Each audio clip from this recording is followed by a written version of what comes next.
नैसर्गिक शेती म्हणजे बाहेरून न काही आणता रासायनिक खत किंवा न औषधाचा वापर करणाऱ्या शेतीला नैसर्गिक शेती म्हणतात। यातील हे पहिला मॉडेल आपला गांजराचा प्लॉट आहे। या गांजराला कोणताच खत किंवा औषध नाही। आपल्या सर्वांच्या आरोग्यासाठी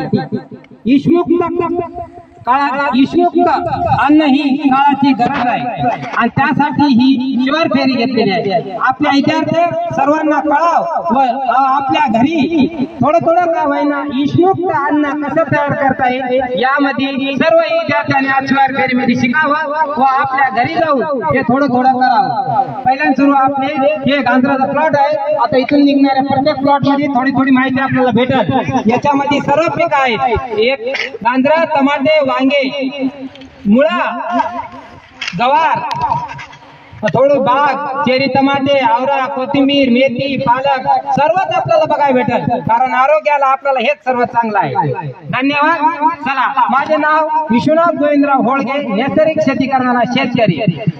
धन्यवाद।